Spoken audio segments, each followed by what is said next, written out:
Okay. Okay. Previous class we were seeing locations of secondary minima from the center of the screen.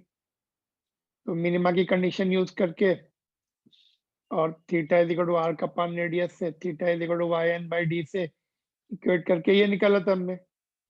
और ऐसी maxima की condition निकाली थी, maxima कितनी distance पर होगा सेंटर ऑफ द स्क्रीन से, और दो कंसेक्यूटिव मिनिमा या मैक्सिमा का डिफरेंस से हमें फ्रिंज विड्थ मिलती है। ये वाली आ गई थी ना, लैम्डा डी बाई ए। फिर हम लोग न्यूमेरिकल कर रहे थे ये वाला, in YDSC experiment, green light, this one falls on the double slit having the separation of this, ये D दिया हुआ है ना, and width इसकी दी है A. The number of bright fringes between the first and second diffraction minima. First and second के बीच का distance कितना होता है, लैम्डा डी बाई ए जो अभी निकाला था। और नंबर ऑफ फ्रिंज, इसके अंदर इंटरफेरेंस फ्रिंजेस बनेंगे। Let N be the fringes from each fringe की विड्थ कितनी होती है, लैम्डा डी बाई डी होती, ये कैंसिल हो जाएगा। N will be lambda by A D by A, D की वैल्यू ये दी है और ए की वैल्यू ये दी है। ये 4.81 आता है which is close to 5। Answer is A.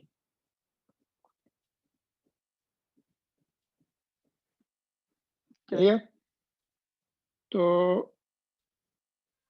This is similar question is was there in the NCERT book. Short example दिया देखा था हम लोगों ने, ये वाला सेंटर मैक्सिमम के अंदर कितनी 10 फ्रिंजेस बनेंगी ऐसा बोला था, और ए निकालना था, डी दिया था। तो उसके ऊपर बनाया हुआ वो क्वेश्चन था। ठीक है, this we did it earlier, ये हम लोग कर रहे थे, उसमें क्लास एंड हो गया था बीच में।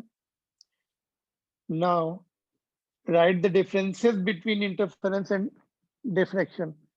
Sometimes short question is asked 2 marks में, what are the 4 or 5 differences between them? तो can you write interference जो है, interference is due to two slits, superposition of waves coming from two slits. Diffraction is due to the superposition of waves coming from the single slit, unblocked portion of same wave front. Same wave front से जो waves आती हैं उससे होता है। इसमें अलग अलग सोर्स से अलग अलग वेव फ्रंट आते हैं। Fringe width is equal, interference में सारी लैम्डा डी बाई डी होते हैं। इसमें अनइक्वल होता है, सेंट्रल वाली 2 लैम्डा डी बाई ए होता है, बाकी लैम्डा डी बाई ए होते हैं। Intensity of bright fringes same रहती है, 4 आई नॉट की रहती है, ऐसे रहता है। इसमें इक्वल इंटेंसिटी रहती है। इसमें इंटेंसिटी डिक्रीज होती है। इसमें क्या होता है, सेंटर वाली ज्यादा ब्राइट होती, फिर उसके बाद कम होती, फिर और कम हो जाती है, ऐसे ऐसे द ब्राइट फ्रिंजेस की इंटेंसिटी डिक्रीज होती जाती है इसमें, है ना। और इसमें देखो at angle lambda by d we get the maxima. Maxima की कंडीशन ये होती है ना, d sine theta is equal to lambda, first maxima का 1 लैम्डा होता है, theta is equal to lambda by d होता है। इसमें एंगल क्या होता है, a sine theta is equal to 1 lambda minima के लिए होता है, theta is equal to lambda by a. यहाँ पे जो लैम्डा बाई डी कंडीशन है मैक्सिमा की है फर्स्ट उसके लिए, और ये लैम्डा बाई ए मिनिमा की है फर्स्ट मिनिमा के लिए। और मोर नंबर ऑफ फ्रिंजेस बनती है इंटरफेरेंस में, इसमें लेस नंबर ऑफ फ्रिंजेस बनती है। अभी तुमने देखा इसके अंदर एक के अंदर 10 बन गई थी, सेंटर मैक्सिमा के अंदर ही 10 बनी थी, ये न्यूमेरिकल में दिया था। सेंटर मैक्सिमा के अंदर 10 फ्रिंजेस दी थी, और इसमें देखो मिनिमा के अंदर भी 5 दी थी। इसमें ये मिनिमा है, इसके अंदर 5 कैलकुलेट किए हम लोगों ने। सेकेंड वाली जो, सॉरी ये वाली जो maxima, I mean secondary maxima, ये सेंट्रल मैक्सिमा के अंदर और ज्यादा है। सेंटर इसके अंदर भी 5 है, बाकी मैक्सिमा के अंदर ही इंटरफेरेंस की 5 फ्रिंजेस है ना। तो like this interference fringes will be more in number because उनकी विड्थ थोड़ी कम होती है। Same same segment of screen के लिए बोल सकते हैं, सेम सेगमेंट ऑफ स्क्रीन में इंटरफेरेंस फ्रिंजेस की नंबर ज्यादा रहेंगे। क्लियर?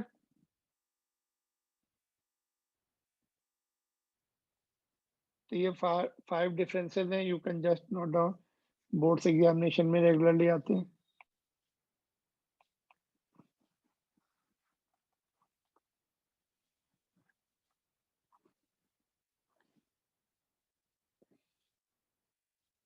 पहला तो वही डिफरेंस लिखना है जैसे प्रोड्यूस होता है, ये 2 सोर्स से प्रोड्यूस होता है, ये सिंगल सोर्स से,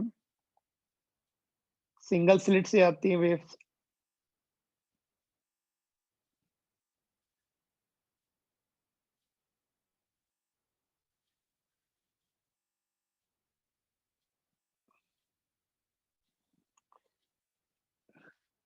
ओके,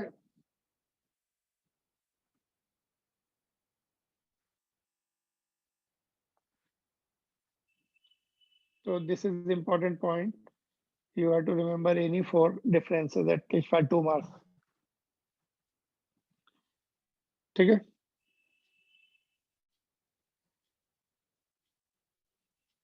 Now थोड़ा सा एक्स्ट्रा बता रहा हूँ मैं इसमें, जो हमेशा आता है बट इस बार डिलीटेड पार्ट में है, बट फिर भी just listen, it will be useful for your competitive examination and MSCT वगैरह, नीट जेईई के लिए। देखो, Rayleigh criteria for resolving the images. 2 images को क्लियर देखना means resolving. Resolving means to see the images distinctly, चाहे वो close objects हो या डिस्टेंट ऑब्जेक्ट्स हो, उनको क्लियर देख पाना is called resolving. And resolving deals with the seeing the distant objects or close object distinctly. तो रिलेज ने बताया था कि 2 ऑब्जेक्ट हमें क्लियर दिखेंगे, images will be just resolved if central maxima of first object is just above the first minima of second object. ये जो है उनका डिफ्रेक्शन पैटर्न बन रहा है ऑब्जेक्ट्स का, ऑब्जेक्ट को एज ए पॉइंट सोर्स लिया, तो इसका जो है सेंट्रल मैक्सिमा इसके फर्स्ट मिनिमा के ऊपर होगा, जस्ट ऊपर, और इसका जो है सेकंड वाले के मिनिमा के ऊपर, फर्स्ट मिनिमा के ऊपर। They are called just resolve. जैसे ये वाला जो डायग्राम है जस्ट रिजॉल्व। अगर तुम सपोज कोई देख रहे हो बहुत नाइट के टाइम में हाईवे पे खड़े और ट्रक जब आती है उसकी दोनों हेडलाइट्स पहले ऐसे दिखती, सिंगल हेडलाइट दिखती, तो अनरिजॉल्व है ये, दोनों के जो है ये मैक्सिमम बहुत पास में आ गए। फिर थोड़ा डिस्टेंस कम होता है तो we are able to see just 2 headlights, just 2 source ऐसे दिखते हैं, 2 सोर्स दिख रहे हैं, दोनों टच कर रहे हैं, तो ये जस्ट रिजॉल्व की कंडीशन है, ये वाली कंडीशन है। फिर थोड़ा और डिस्टेंस कम हुआ तो तुम देखते हो, अरे ये तो बिल्कुल क्लियर, बीच में गैप भी दिखने लगता है, इसको क्या बोलेंगे, वेल रिजॉल्व। ऐसे ये और दूर चला जाएगा, अभी ये ऐसे दूर चला जाएगा, ये भी थोड़ा दूर हो जाएगा, डिस्टेंस बढ़ जाएगी। तो नाइट में जो हम लोग बहुत सारे स्टार देखते हैं, in fact many of them are galaxies, you know, उसके अंदर ही मिलियंस ऑफ स्टार्स हैं उनके अंदर, जो हमें सिंगल स्टार दिखते हैं ना, they are galaxy in themselves containing many hundreds of thousands of star in themselves. तो हम लोग रिजॉल्व नहीं कर पाते, हमें ऐसा दिखता है, होता है एक्चुअली में बहुत सारे स्टार होते हैं उसमें। अगर हबल टेलीस्कोप से देखा जाए तो उसके अंदर सारे स्टार्स दिखते हैं काफी। तो we are, our eyes are able to, not able to resolve that distant objects, है ना?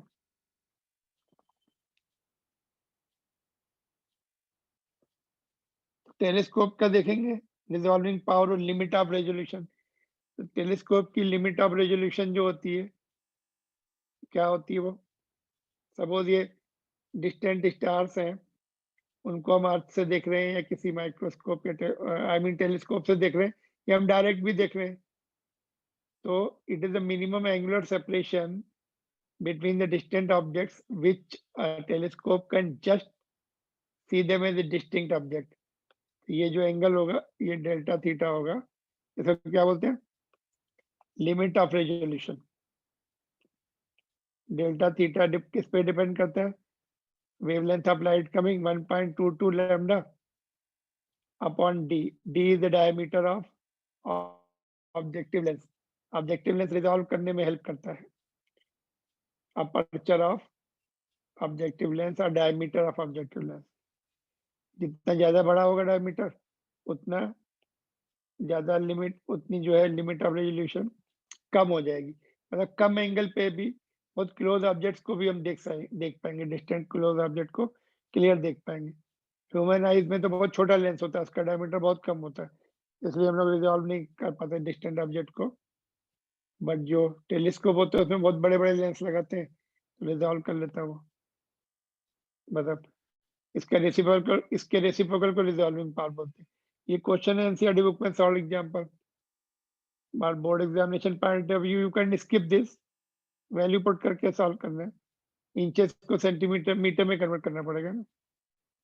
1 इंच कितना होता है? 254 2.54 सेंटीमीटर होता है. 1 inch is equal to 2.54 centimetre. Generally देते नहीं इंच में, वो सेंटीमीटर में या मीटर में देंगे. ठीक है. और इसका जो लिमिट ऑफ रेजोल्यूशन को इसको रेसिप्रोकल कर दो, तो रिजॉल्विंग पावर ऑफ टेलीस्कोप बन जाती. Resolving power of telescope is reciprocal of limit of resolution. Delta theta का रेसिप्रोकल. तो डी ऊपर आ जाएगा और 1.22 लैम्डा नीचे आ जाएगा. रिजॉल्विंग पावर पर डायमीटर पर डिपेंड करती है लेंस के. जो ऑब्जेक्टिव लेंस है उसका bigger the diameter, bigger will be the resolving power. Wavelength के इनवर्सली प्रोपोर्शनल है. Inversely proportional to wavelength. जितनी कम वेवलेंथ होगी उतनी ज्यादा रिजॉल्विंग पावर होगी. हमने देखा था इलेक्ट्रॉन माइक्रोस्कोप की रिजॉल्विंग पावर काफी हाई थी. I will tell you microscope जब आएगा तब बताऊंगा. ठीक है. तो D upon 1.22 lambda. Frequency lambda is equal to C by F. Frequency के टर्म में लिखेंगे तो फ्रीक्वेंसी ऊपर आ जाएगी. But this is the formula you have to remember for competition point of view. ठीक है. ऐसे ही माइक्रोस्कोप की होती है. देखो, limit of resolution of microscope, it is the minimum separation d minimum between the two points which can be seen as a distinct one. दो points जो हैं, जैसे ये बहुत दो पॉइंट बहुत क्लोज है, उनको हम माइक्रोस्कोप से देख सकते हैं, है ना. या एक ही ऑब्जेक्ट के बहुत फाइन डिटेल्स देखनी है, जैसे इलेक्ट्रॉन माइक्रोस्कोप पे हमने देखा था, है ना. मिनिमम कितना मिनिमम डिस्टेंस है? ये डी मिनिमम. दो ऑब्जेक्ट है, ये डी मिनिमम है. तो it depends upon the wavelength. अब यहाँ पे जो लाइट होगी, वेवलेंथ की, लाइट की जो लैम्डा होगी वो, और ये ऑब्जेक्टिव लेंस का जो हाफ एंगल है बीटा, उसका sine. Beta the angle subtended by the radius of the objective. मतलब रेडियस कितना एंगल बना रहा है at the focal point of the objective. Focal point के आसपास ही ऑब्जेक्ट, जो दोनों ऑब्जेक्ट को फोकस करते हैं, जो ऑब्जेक्ट देखते हैं ना, फोकल पॉइंट के आसपास लाके उसको क्लियर रेजोल्यूशन दिखता है उसमें. तो देखा जाए ये भी डायमीटर पे ही डिपेंड कर रहा है ना. उसमें क्या था, नीचे डी था ना, और एंगल बी, डी बड़ा होगा तो एंगल भी बीटा भी बड़ा होगा, डायमीटर बड़ा होगा. तो वो डायरेक्टली डायमीटर पे है, ये इनडायरेक्टली डायमीटर पे ही है. वो ऊपर का टर्म तो सेम है उसमें जैसा था. ठीक है. इसका प्रूफ अभी नहीं चाहिए क्योंकि वो अभी इस बार कोर्स में नहीं है. If the medium between the object and the objective lens is not air but medium of refractive index है, यहाँ पे कोई हमने ट्रांसपेरेंट ऑयल डाल दिया, सेडोर ऑयल आता है, तो उसका रिफ्रेक्टिव इंडेक्स एयर से ज्यादा होता है, वो यहाँ पे आ जाता है वो टर्म रिफ्रेक्टिव इंडेक्स का. तो मोर रिफ्रेक्टिव इंडेक्स लेस, ये जितना मिनिमम होगा उतना बेटर रिजॉल्विंग पावर होती. तो ये डी मिनिमम बढ़ जाती है, आई मीन कम हो जाती है यहाँ पे ट्रांसपेरेंट ऑयल डालने से. ऑब्जेक्ट, ये ऑब्जेक्ट रहेंगे यहाँ पर. This with the close object जो हमें सिंगल दिख रहा है, पर दो ऑब्जेक्ट होंगे वहां पर. ऑब्जेक्ट्स लिख दो. और ये क्या ऑब्जेक्टिव लेंस है.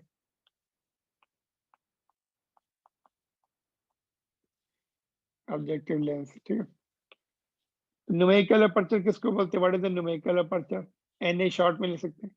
The term N sine beta, ये वाला term in the our relation is called numerical aperture. मतलब वो लेंस के डायमीटर पे, अपर्चर पे डिपेंड करेगा ना। जितना ज्यादा बड़ा डायमीटर, जितना ज्यादा बड़ा अपर्चर, उतना बड़ा न्यूमेरिकल अपर्चर आएगा। रिजॉल्विंग पावर क्या होती है माइक्रोस्कोप की? Reciprocal of D minimum. Resolving power of microscope, it is the reciprocal of minimum separation between the 2 points which can be seen as a distinct। तो ऊपर जो लिखा था उसको रेसिप्रोकल कर दिया। अभी 2n sin बीटा ऊपर आ गया, 1.22 लैम्डा नीचे आ गया। उसमें भी देखो 1.22 लैम्डा नीचे, ऊपर उसमें क्या था? टेलीस्कोप में डी था, और ये जो है 2n sin बीटा है इसमें ऊपर। Resolving power can be increased by choosing a medium of higher refractive index, usually oil having refractive index close to that of objective glass is used। Such an arrangement is called oil immersion objective। यहाँ पे मैंने देखा ये oil डाल देते हैं यहाँ पे, तो उससे एन बढ़ जाता है, रिजॉल्विंग पावर बढ़ जाती है, सेड और ऑयल पर्टिकुलरली।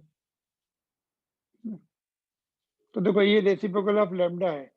जो इलेक्ट्रॉन माइक्रोस्कोप में, इसमें जो वेवलेंथ है वो विजिबल लाइट की यूज करेंगे, विच इज 400 नैनोमीटर से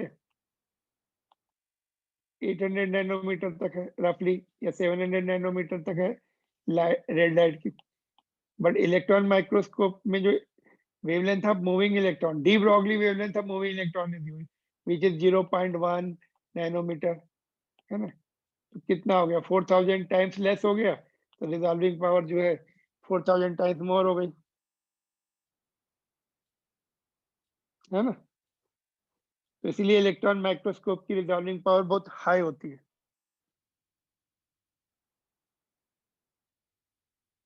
ठीक है। ये फार्मूला काम आ सकता है तुम लोगों को।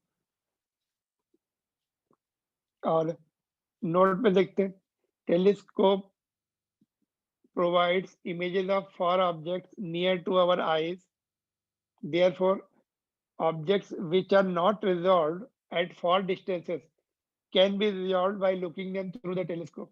टेलीस्कोप क्या इमेज पास में बनाता है, तो हम उसको रिजॉल्व कर सकते हैं। और microscope on the other hand magnifies the object which are near to अस।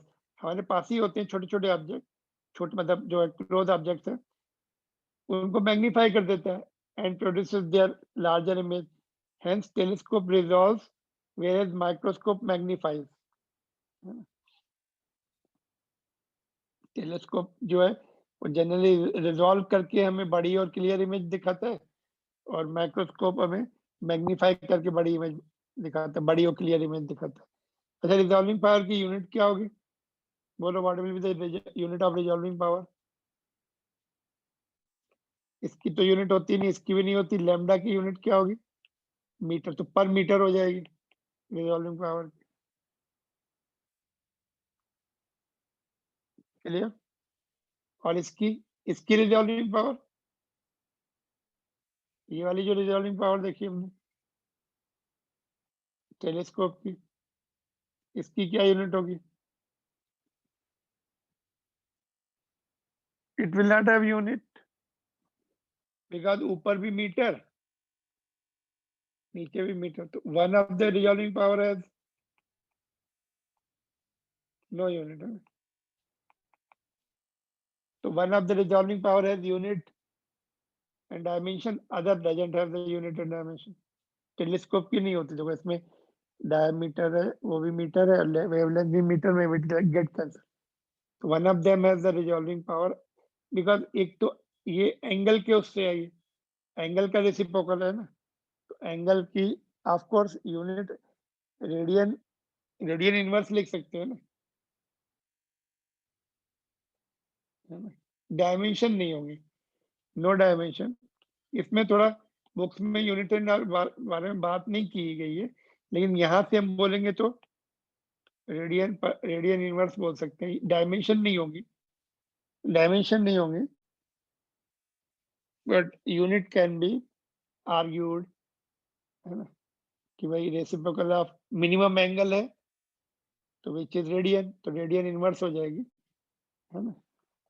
उसकी क्या होगी? मीटर होगी।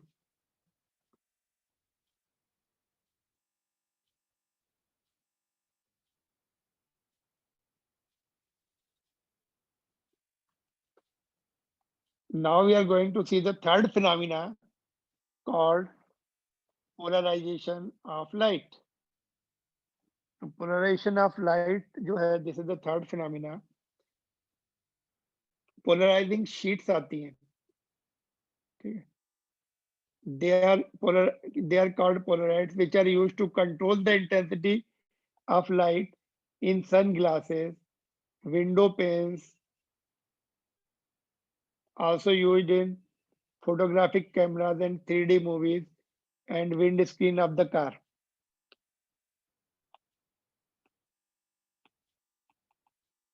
Windscreen पता है? फ्रंट ग्लास जो होता है कार का, सामने वाला।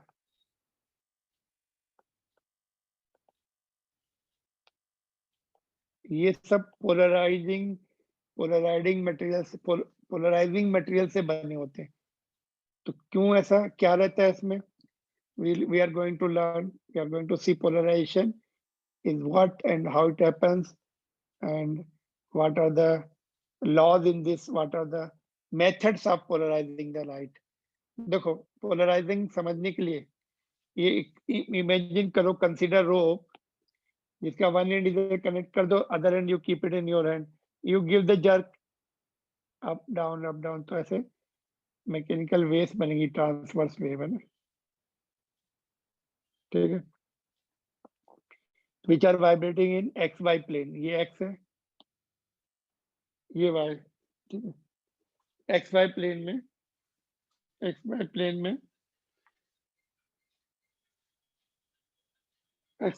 में वाइब्रेट कर रही हैं, तो इनको क्या बोलते हैं हम? they are called polarized wave which are vibrating in one single plane. Polarized wave which are vibrating in single plane.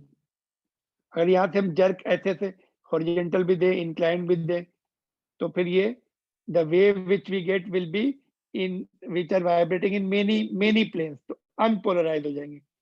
If we give the jerk horizontal, vertical, inclined, तो unpolarized हो जाएंगे. तो that is what is happening in light.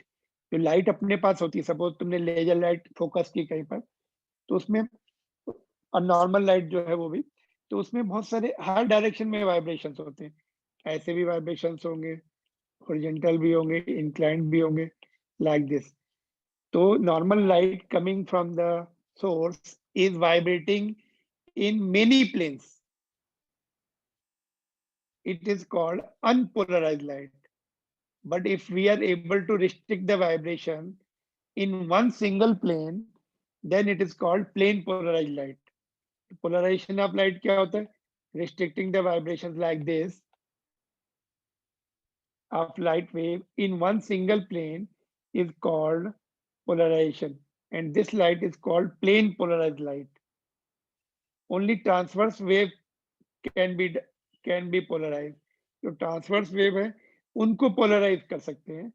Therefore, out of X-rays and sound waves, X-rays can be polarized. They are the transverse wave. जितनी electromagnetic waves हैं, all are transverse wave, उनके vibrations को हम control कर सकते हैं एक single plane में. लॉन्गिट्यूडनल प्लेन में ऐसा कुछ पॉसिबल नहीं है ना, उसमें vibrations are along the direction of motion, up down vibration होती ही नहीं, तो उनको हम पोलराइज करा ही नहीं सकते, एक प्लेन में रिस्ट्रिक्ट नहीं कर सकते उनको हम.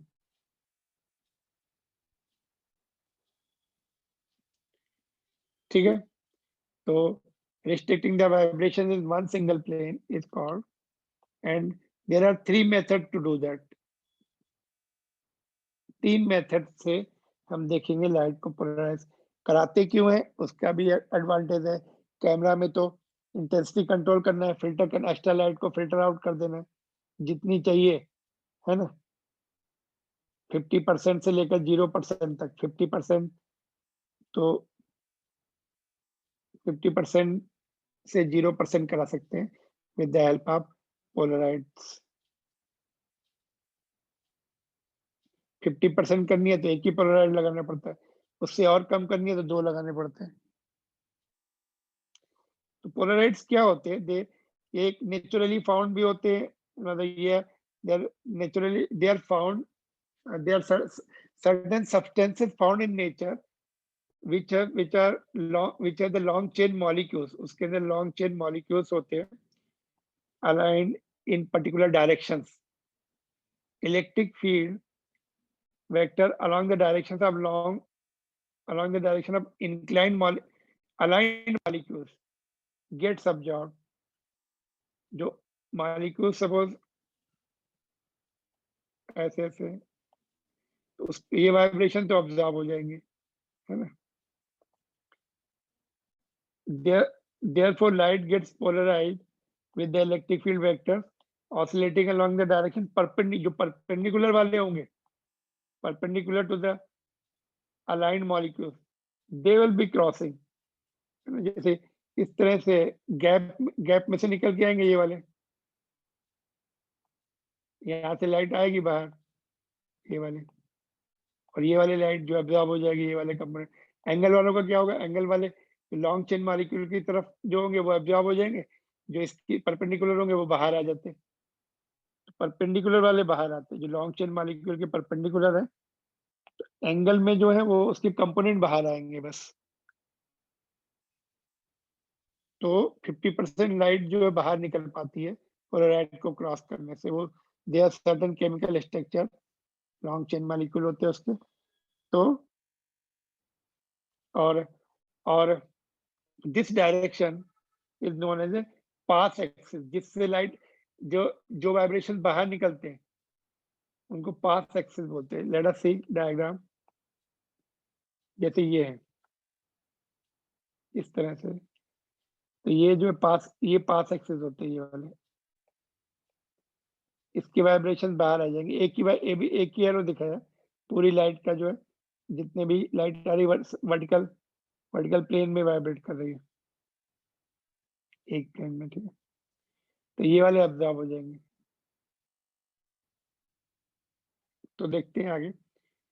तो इसमें देखो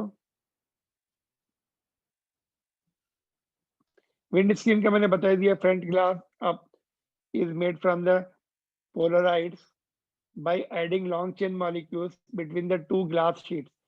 जो दो ग्लास शीट होती है ना, उनके बीच में लॉन्ग चेन मॉलिक्यूल ऐड कर देते हैं। इसलिए कभी कभी जो ब्रेक होती है ना फ्रंट वाला ग्लास, तो ऐसे अलग अलग पीसेस नहीं होते, अंदर जो पोलराइड की शीट होती है वो होल्ड करके रखती है ना, व्हाइट हो जाती है वो, है ना, उसको जो क्रैक होते हैं ना व्हाइट हो जाते हैं। It prevents why we use this? It prevents the reflected light coming from the road to enter into the car.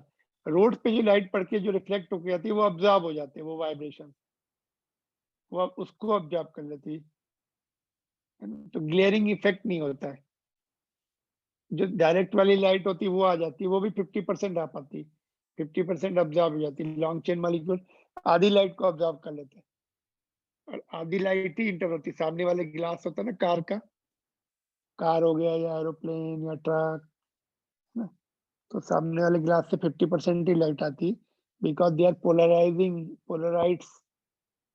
वो ग्लेयरिंग इफेक्ट को कम करने के लिए जो रिफ्लेक्टेड लाइट्स है वो तो आनी नहीं चाहिए सामने। सपोज रोड वेट है या स्नोफॉल है, वहां से जब लाइट रिफ्लेक्ट होके आएगी तो हमें सन दिखाई पड़ेगा, वहां से हम आगे ड्राइव ही नहीं कर सकते। कुछ कंट्रीज में इस तरह की सिचुएशन ज्यादा रहती है, रोड्स वगैरह पे स्नोफॉल होता है, आइसफॉल होता है ना, तो वहां पे ड्राइव करना, या वाटर या रेन हो गई, उसके बाद सनशाइन हो गया, तो उस समय प्रॉब्लम आती। और भी रिफ्लेक्टेड लाइट कहीं से आ सकती है साइड से, सबको अब्जॉर्ब कर लेते हो। तो देखो अगर इस तरह के वाइब्रेशंस हैं, देखो डबल एरोज भी है और डॉट्स भी है, तो इस तरह को इसको बोलते हैं अनपोलराइज्ड लाइट। डबल एरोज कौन से वाइब्रेशन है? In the plane of the paper, अपने प्लेन ऑफ द पेपर में जो है ये वाइब्रेशंस हो रहे हैं। और डॉट वाले कौन से हैं? Perpendicular to the plane of the paper, जिस पे तुम लिख रहे हो उसमें in and out and in vibrations हो रहे हैं। वो वाले उनके डॉट दिखेंगे। Along the plane of the paper हो रहे हैं वो हमें पूरे दिखेंगे।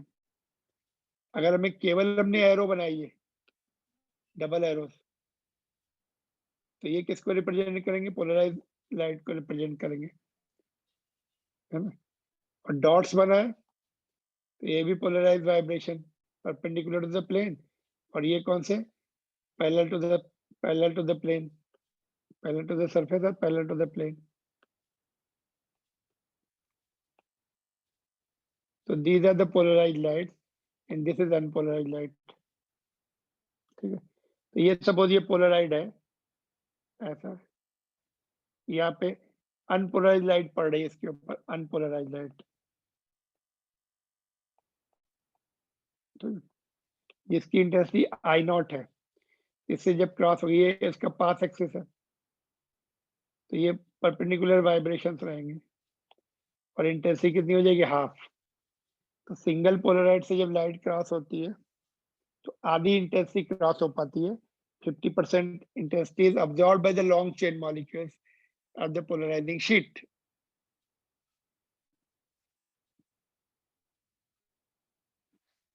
All right. इसका दूसरा डायग्राम ऐसे देख सकते हैं दूसरी बुक से।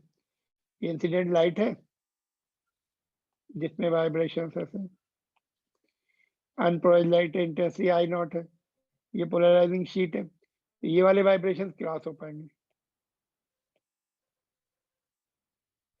Vertically polarized light intensity will be half, 1/2 of the incident intensity, इसकी आधी रह जाएगी।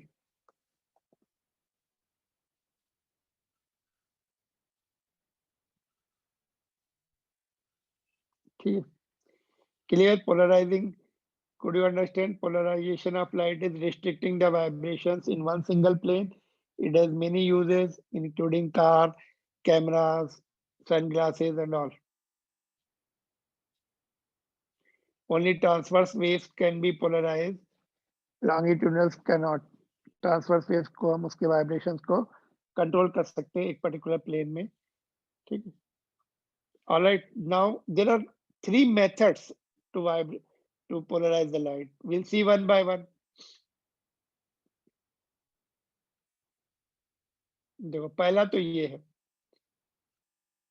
polarizing and analyzing the light with the help of polarides and Malus law of Malus, और Malus साइंटिस्ट का नाम है। तो दोनों पहले तो हम पोलराइज करा रहे, फिर Malus लॉ भी इसके साथ सीखना था। ये लाइट है अनपोलराइज लाइट, ये पोलराइज P1 है, ये वाला P2 है। यहाँ से सपोज 2I0 की इंटेंसिटी की लाइट आई, तो इसमें से I0 क्रॉस हो जाएगी, 50% अब्जॉर्ब हो गई। दिस इज द हो गई पोलराइजिंग। तो ये हो गया पहला part, polarising with the help of polaroids, ये पोलराइज करा दिया हमने। अभी एनालाइज करना है इसको। Second polaroid will be acting as a analyser, polarise P2, ठीक है। वो इसको टर्न करो, इसकी जो पास एक्सिस है या ट्रांसमिशन एक्सिस, वर्टिकल के साथ थीटा डिग्री एंगल बना दो। इसके साथ देखो, इसके वर्टिकल है, इसके थीटा पर है, तो इधर से इंटेंसिटी कम होने लगती है, फिर ये intensity decreases when you keep on turning. Decrease होकर जब हॉरिजॉन्टल हो जाता है ना ऐसा, तो 0 इंटेंसिटी हो जाती है। तो ये एनालाइजर है, second polarise is analyser. The sheets polarizing axis is tilted, so only a fraction of intensity passes, कम पास होती है, फ्रैक्शन कंपोनेंट पास होगा। ये जो वाइब्रेशन होगा उसकी कंपोनेंट पास होगा। कितनी पास होगी? I is equal to I0 cos square theta. I0 क्या है? कितनी इसके ऊपर पड़ रही है intensity? I0 is intensity falling on the analyser, and theta क्या है? Angle between two polaroids, angle between the pass axis of two polaroids, उनके बीच का एंगल है। तो I the intensity crossing, this is called Malus law. इसको मैंने नीचे लिखा है, देखो। Malus law is what? Intensity of light crossing the second polaroid is equal to intensity of polarized light falling on it, इसके ऊपर कितनी इंटेंसिटी पड़ रही है वो, into cos square theta, where theta is the angle between path axes of first and second polaroid, ठीक है, तो ये मेलस लॉ है। Can you C?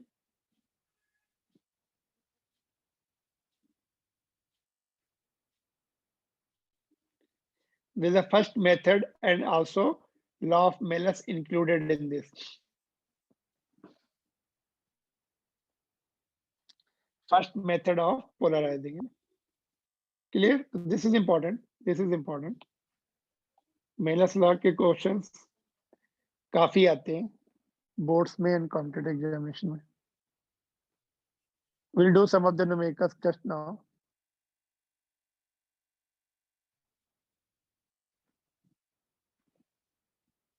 And you may be asked to derive this relation also.